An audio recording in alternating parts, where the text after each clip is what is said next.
Friends, आज का हमारा पेपर है 9 जनवरी 2020 शिफ्ट 1 का ये पेपर है। तो फर्स्ट क्वेश्चन है kinetic energy of the particle is E and it's de Broglie wavelength is lambda on increasing its kinetic energy by delta E it's new de Broglie wavelength becomes lambda bye 2 then delta E is. तो यहाँ पर मैं formula लिखूंगा lambda की जो कि energy पे dependent है। तो lambda is equal to H upon under root 2 kinetic energy right into m. So we can write lambda is proportional to 1 upon under root of kinetic energy, right? So lambda upon lambda by 2, the old one upon new one is equal to under root old kinetic energy ke1 upon new kinetic energy k, right?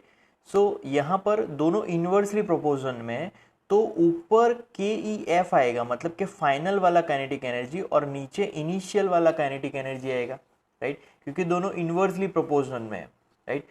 और अब पूरे equation को square करेंगे, तो square करेंगे तो lambda square upon lambda square by 4 आएगा, right? Is equal to के ई एफ अपॉन के E I, right? So lambda square cancelled out. So 4 upon 1 is equal to KEF upon KEI, right? So this is the ratio. अब हमें यहाँ पर change find करना है, तो change in kinetic energy delta के E is equal to 4 के E आई minus initial के ई आई, राइट? क्योंकि यहाँ पर के ई एफ हो जाएगा 4 इंटू के ई आई क्योंकि क्रॉस मल्टीप्लीकेशन में, तो is equal to last answer होगा 3 के ई आई मतलब के 3E। So option number first that is our answer. Okay, next question में यहाँ पर the dimensional formula of under root of H C raise to 5 upon G is, right? तो यहाँ पर पहले तो डायमेंशनल फॉर्मूला में जो एक्चुअल वर्क की डायमेंशन फॉर्मूला है m1l2 t माइनस 2, राइट? तो H C is equal to m1l3 t minus 2, right? So c means speed of light, so l1 t minus 1, so g is equal to m minus 1 l3 t minus 2।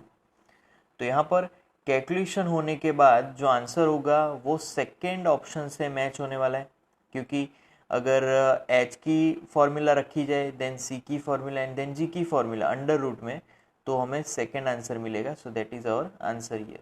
Next question में 2 इमिस्केबल liquids of refractive index √2 and 2√2 are filled with equal height h in a vessel, then apparent depth of bottom surface of the container given that outside medium is air।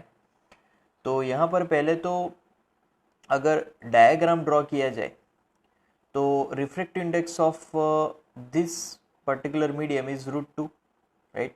और जो दूसरा जो height है, सो ये h height है, again ये भी h height है, तो total d is equal to h upon √2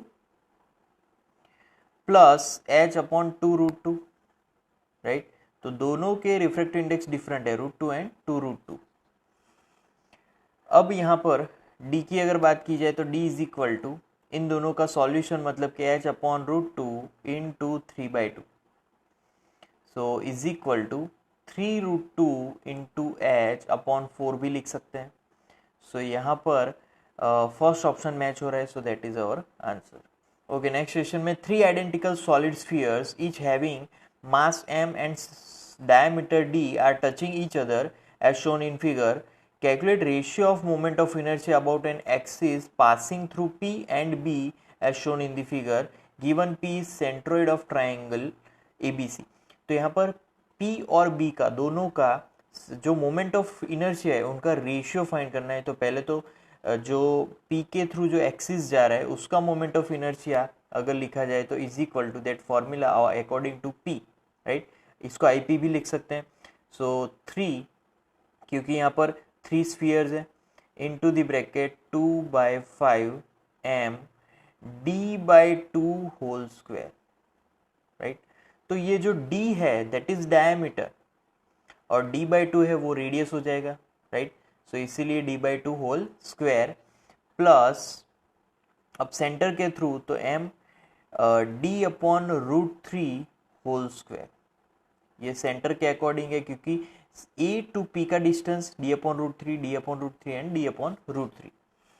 so answer of this calculation is 13/10 m into D square. अब हमें फाइंड करना है b के अकॉर्डिंग, तो b इज इक्वल टू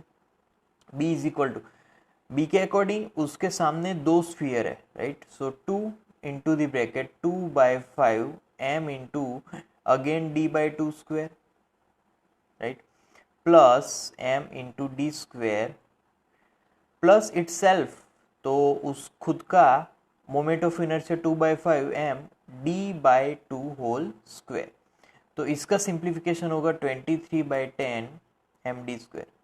अब दोनों का रेशियो अगर लेंगे तो यहाँ पर आंसर मिलेगा 13/23 क्योंकि बाकी सब कैंसल्ड हो जाएगा। सो यहाँ पर फर्स्ट ऑप्शन मैच हो रहा है, so that is our answer. Okay, next question में, a solid sphere having radius r and uniform charge density rho has a cavity of radius r/2 as shown in figure. Find the ratio of magnitude of electric field at point A and B. For example, EA upon EB. तो E upon EB यहाँ पर find करना है, तो पहले E की बात की जाए, normal electric field that formula rho r upon 3 epsilon 0, right. अब अकॉर्डिंग टू EA, तो ये जो पॉइंट है सेंटर पॉइंट जो है उसके अकॉर्डिंग इलेक्ट्रिक फील्ड, तो EA is equal to minus rho r upon 2 into 3 epsilon 0, right. तो यहाँ पर माइनस साइन आया। अगर मैग्नीट्यूड फाइंड करना है, क्योंकि आफ्टर ऑल हमें मैग्नीट्यूड फाइंड करना है वैल्यूज के लिए, तो mod of vector mod of EA is equal to rho r upon 6 epsilon 0 simply, right. अब B के अकॉर्डिंग इलेक्ट्रिक फील्ड, तो electric field according to B EB is equal to E1A plus E2A, right. तो अब E1A, what is E1A? E1A is equal to rho r upon 3 epsilon 0। अब simple E1A मतलब कि पूरे sphere के according जो electric field मिलने वाला है वो, और E2A, so E2A is equal to, उसकी फॉर्मूला होगी माइनस के अकॉर्डिंग, तो minus K Q dash into 4 upon 9 into R square. अब उसको कन्वर्ट किया जाए तो फॉर्मूला मिलेगी rho into R upon 54 epsilon 0। अब दोनों का समेशन, राइट, तो हमें मिलेगा EB, राइट। तो EB इज इक्वल टू, दोनों का समेशन मिलेगा 17 रो आर अपॉन 54 एप्सिलॉन 0, राइट। अब दोनों का रेशियो E अपॉन EB, तो E अपॉन EB दोनों का रेशियो लेंगे तो रो आर अपॉन एप्सिलॉन 0 कैंसिल हो जाएगा, रो आर अपॉन एप्सिलॉन 0, बाकी बचेगा 17 अपॉन 54 इंटू 6, तो EA अपॉन EB, लास्ट में E अपॉन EB मतलब के 1/6 अपॉन 17 अपॉन 54, राइट। तो 54 अपॉन 17 इंटू 6, तो 54 अपॉन 17 इंटू 6 मतलब कि आंसर इस बॉक्स में मैं लिखने वाला हूँ और वो आंसर होगा 9/17, राइट, 9/17। सो कौन सा ऑप्शन यहाँ पर मैच हो रहा है? Third option, so that is our answer. Okay, next question में, consider an infinitely long conductor carrying cylindrical straight wire having radius a, then the ratio of magnetic field at distance a/3 and 2a from axis of wire is, okay, तो पहले तो circuit diagram draw कर लेते हैं। Infinite long wire है, right, तो यहाँ पर उसकी लेंथ इनफाइनाइटली लेंगे। अब उसका जो सेंटर जो एक्सिस है उससे एक पहला डिस्टेंस है a/3 and the second distance that is 2a, right. और जो करंट फ्लो हो रहा है वो I जितना फ्लो हो रहा है। तो पहले जो a/3 जितना डिस्टेंस है उसके अकॉर्डिंग कितना मैग्नेटिक फील्ड मिल रहा है उसकी फॉर्मूला लिखेंगे। तो फॉर्मूला के according μ0I r which is inside point, inside distance upon 2πa²। तो यहाँ पर फॉर्मूला मिलेगी μ0I a/3 डिस्टेंस होगा, अंदर का डिस्टेंस है, अपॉन 2πa²। तो इज इक्वल टू μ0I, अब a कैंसल्ड हो जाएगा, 2 3 ज़ा 6, तो μ0I upon 6πa। So this is BA। Now BB means at 2a distance, right. तो μ0I upon simple formula 2π into 2a, outside distance है इसीलिए सिंपल फॉर्मूला, राइट।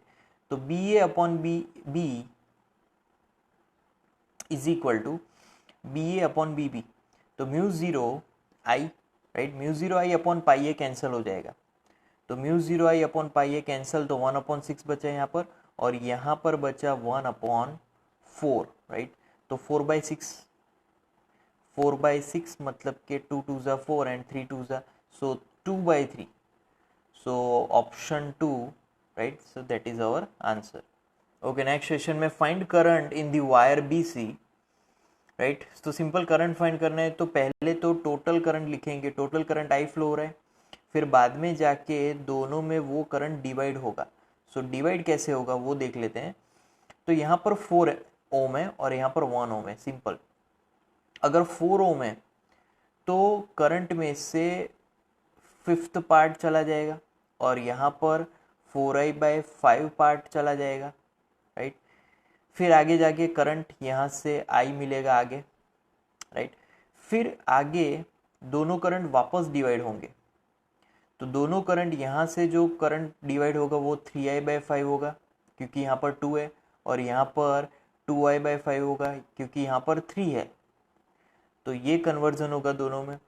सो ये current का डिस्ट्रीब्यूशन है। अब हम फाइंड करेंगे इफेक्टिव रेजिस्टेंस। तो effective resistance is equal to 4/5 plus 6/5, right. अब क्वेश्चन है कि ये इफेक्टिव रेजिस्टेंस कहाँ से आया। अगर आप इन दोनों की वैल्यूज को मल्टीप्लाई करोगे तो V मिलेगा, राइट।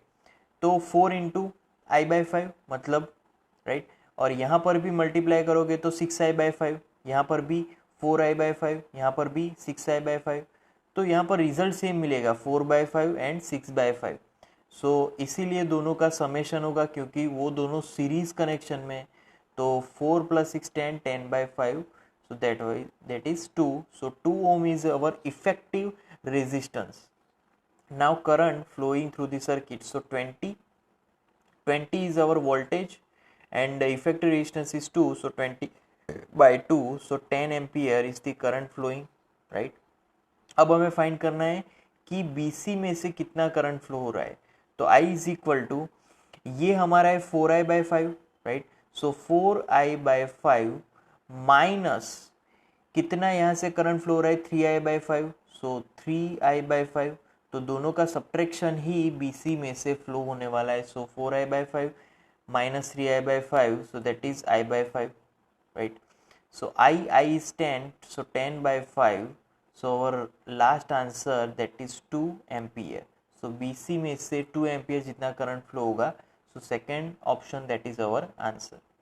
Okay, next question में two electromagnetic waves are moving in a free space whose electric field vectors are given by E1 is equal to E0 j hat cos kx minus omega t, and E2 is also like same equation. A charge q is moving with velocity vector v is equal to 0.8 c j hat. Find the net Lorentz force on this change at t is equal to 0 and when it is at origin, right. तो यहाँ पर Lawrence force find करना है। तो पहले तो उसके according B1 vector B1 की फॉर्मूला लिखूँ तो E0/c into k hat cos kx minus omega t मिलेगा, राइट। सिमिलरली वेक्टर B2 लिखूँ तो vector B two is equal to E zero upon c, यहाँ पर होगा i hat cos k y minus omega t. अब Lorentz force के according formula होगी vector F is equal to q vector E plus q vector v cross vector B, right.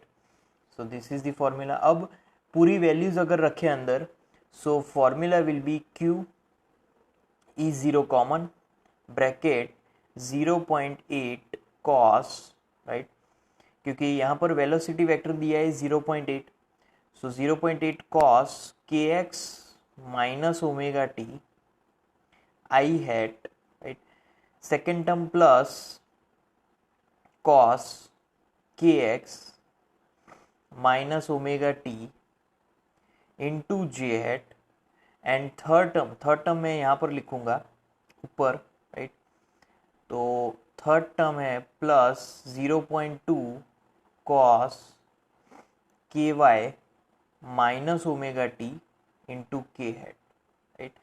तो ये पूरा लॉरेंट्ज force formula है हमारा, बट इस formula में t is equal to 0 and x is equal to y is equal to भी 0, तो formula last में बचेगा vector f is equal to q E zero bracket 0.8 i hat plus j hat plus 0.2 k hat, right.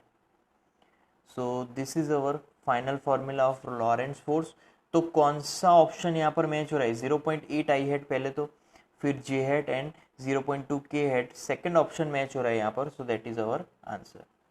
Okay, next question में two ideal diatomic gases A and B is rigid, B has an extra degree of freedom due to vibration, mass of A is m and mass of B is m by 4, the ratio of molar specific heat of A and B at constant volume is, तो ratio of molar specific heat of A is phi r by 2 because this is diatomic, so for that constant volume phi r by 4, and for B constant volume it is 7r by 4, 7r by 2, right। अब दोनों का ratio अगर find करें तो दोनों के ratio में CV of A constant volume and CV of B is equal to CV of A phi r by 2 and CVB is equal to 7r by 2. So r by 2 gets cancelled, so we are left with 5 by 7. So fourth option यहाँ पर match हो रहा है, so that is our answer. Okay, next question में an ideal liquid flowing through a tube of non-uniform cross section area at A and B are 40 centimeter square and 20 centimeter square respectively. If pressure difference between A and B is 700 Newton per meter square, then volume flow rate is, तो volume flow rate find करना है, तो यहाँ पर जो formula है A1 V1 is equal to A2 V2, it is equation of continuity. तो पहले इस इक्वेशन से स्टार्ट करेंगे। इक्वेशन ऑफ कंटिन्यूटी मतलब कि A1 VA is equal to A2 VB, right. तो A1 is 40 and A2 is 20, right. So 2VA is equal to VB, simple formula, right? Now according to Bernoulli's equation, तो Bernoulli's equation मतलब कि PA plus half rho VA square is equal to PB plus half rho VB square, right? अब PA minus PB अगर लिखा जाए तो PA minus PB is equal to, now equation becomes half rho common और बचेगा VB square minus VA square, right. तो ये difference होगा। अब PA minus PB means delta P, difference in pressure, right. So half rho, right. अब rho कितना है, density of water, तो डेंसिटी ऑफ वाटर मतलब कि 1000, तो इंटू 1000 कर देते हैं, into VB square as it is, but जो VA स्क्वायर है that is fourth part now, right? So VB square by fourth one, right. तो VB square minus VB square by 4।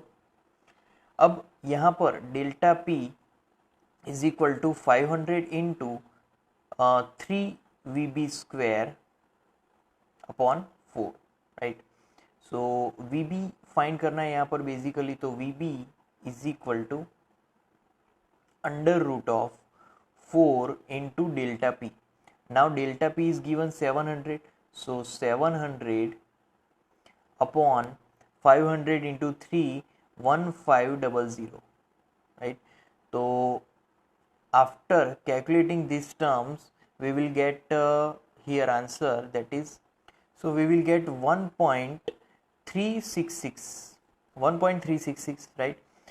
Now volume flow rate यहाँ पर find करना है, तो volume flow rate के लिए वॉल्यूम फ्लो रेट उसकी फॉर्मूला अगर लिखूं तो एरिया इनटू यहाँ पर 100 into VB, so 2000 into 1.366, so 2000 into 1.366, it will give us answer 2732, right? So that is our answer here. Okay, next question में, a screw gauge advances by 3 millimeter in 6 rotations. There are 50 divisions on circular scale. Find least count of screw gauge. Okay, least count find करने के लिए पहले तो हमें pitch find करनी पड़ेगी, तो pitch of this particular screw gauge is 3 mm, right? And rotations are 6, so 3 by 6, simple. So 0.5 mm, that is the pitch.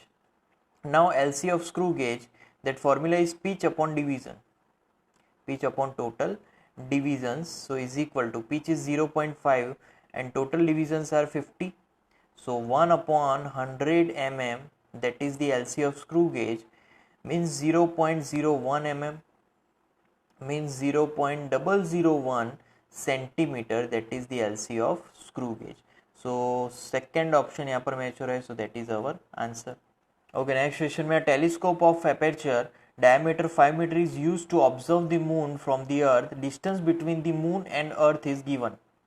Determine the minimum distance between 2 points on the moon's surface which can be resolved using this telescope. Wavelength of light is given. तो simple, पहले तो जो situation बन रही है उसका diagram draw किया जाए, right. So this is O1, observation 1, observation 2, right? So this is simple axis, direct axis, and this is making angle, some theta angle, right? So यहाँ पर कुछ distance बनेगा, this is small d distance, this is f distance, तो यहाँ पर एक हमें central maximum मिलेगा, right? This is f distance, this is angle 1.22 lambda by a, right? This is distance a, right? So this is the situation. तो यहाँ पर जो थीटा बना, theta is equal to 1.22 lambda by a, right? And distance is equal to O1 O2 is equal to d theta, total distance that is between O1 O2. So is equal to 1.22 lambda by a, that is theta formula, or d as it is, right? So distance O1 O2 is equal to 1.22 into lambda, lambda मतलब के wavelength, wavelength दिया गया है 5893 into 10 raised to minus 10, right? Into d, distance, that is 4 into 10 raised to 5 kilometer in meter, that is 4 into 10 raised to 8 meter upon a, so वो दिया है diameter 5, so 5 meter. So O1 O2, after calculating this all terms we will get 57.5 meter. तो कौन सा nearest value है 60 meter, so first option, that is our answer. Okay, next question में, a particle of mass m is revolving around a planet in a circular orbit of radius r.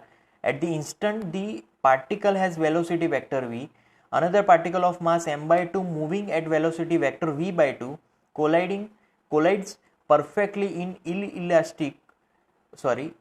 perfectly inelastically with the first particle, the new path of the combined body will take is, right. तो यहाँ पर law of conservation of momentum, so according to that m/2 into v/2 plus mv, तो ये जो formula है वो total system का formula है, is equal to m plus m/2 sorry m plus m/2 into V F, right. अब ये initial momentum है दोनों ऑब्जेक्ट का और ये फाइनल मोमेंटम है दोनों ऑब्जेक्ट का, और दोनों सेम स्पीड से फाइनली आगे बढ़ने वाला है, राइट। इनइलास्टिक है यहाँ पर। सो वी एफ को सब्जेक्ट बनाया जाए तो फॉर्मूला बनेगी 5mv upon 4 into 3m/2, so mm gets cancelled out, right. So 5v upon 6। अब यहाँ पर देखा जाए तो v f is less than v, right. मतलब कि वी एफ जो है वो जो v की फॉर्मूला है मतलब कि इनिशियल उससे कम है, राइट। सो इसीलिए जब कभी भी दोनों मास कंबाइन होंगे उनके जो पाथ मिलेंगे वो एलिप्टिकल पाथ होंगे। सो यहाँ पर ऑप्शन 2 आएगा एलिप्टिकल।